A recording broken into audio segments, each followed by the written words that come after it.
Exactly उतना ही काम करना पड़ेगा चाहे पाथ कुछ भी हो।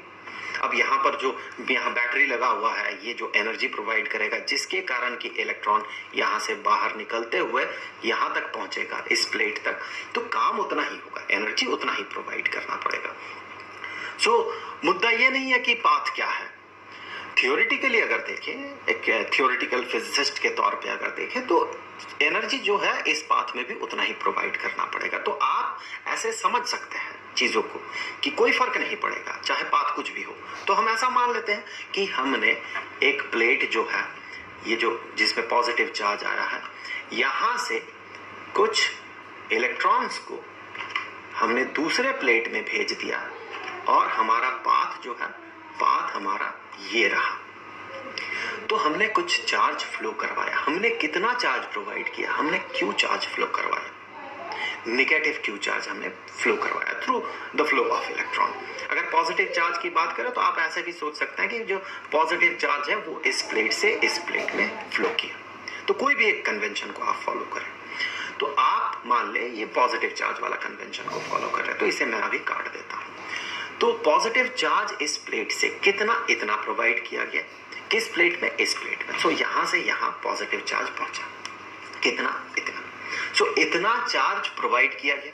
बेसिकली इसमें जीरो चार्ज होगा, लेकिन आप अगर इस सेंस से देखें तो आप पाएंगे यहां से यहां तक क्यू चार्ज प्रोवाइड किया गया। सो क्यू चार्ज दिया गया, उसके कारण पोटेंशियल डिफरेंस कितना बना?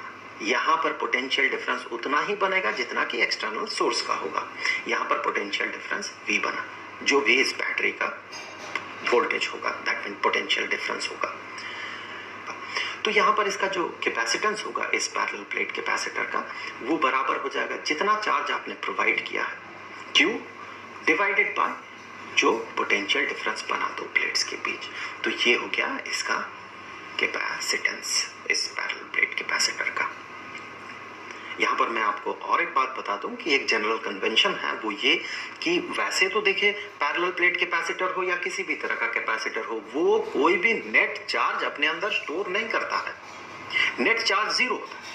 फिर भी अगर ये क्वेश्चन अराइज होता है कि इस कैपेसिटर को कितना चार्ज से चार्ज किया गया है, तो फिर जवाब होता है क्यू चार्ज।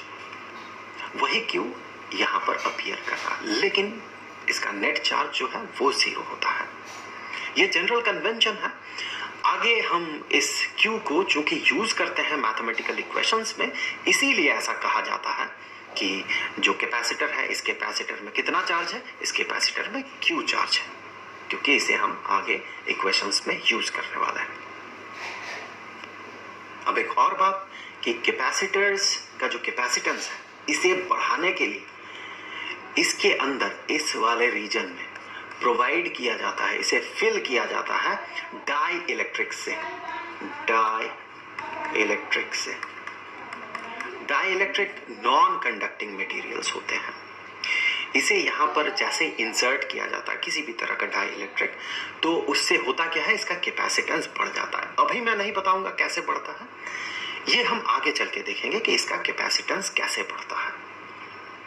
और आगे के वीडियोस में हम और भी बहुत सारे मुद्दों पे बात करेंगे, जैसे कि एक पैरेलल प्लेट कैपेसिटर के अंदर एनर्जी कितना स्टोर होता है, सिलेंड्रिकल कैपेसिटर के अंदर कितना एनर्जी स्टोर्ड रहता है, स्फेरिकल कैपेसिटर के अंदर कितना एनर्जी स्टोर्ड रहता है, और साथ ही साथ कैपेसिटेंस क्या होता है एक पैरेलल प्लेट या फिर कहें सिलेंड्रिकल या स्फेरिकल कैपेसिटर का, और जब इन्हें हम सीरीज में जोड़ते हैं या पैरेलल कॉम्बिनेशन में जोड़ते हैं तो इक्विवेलेंट कैपेसिटेंस कितना बनता है। तो ऐसे बहुत सारे मुद्दे हैं जिन पे हम आगे के वीडियोस में बात करने वाले हैं।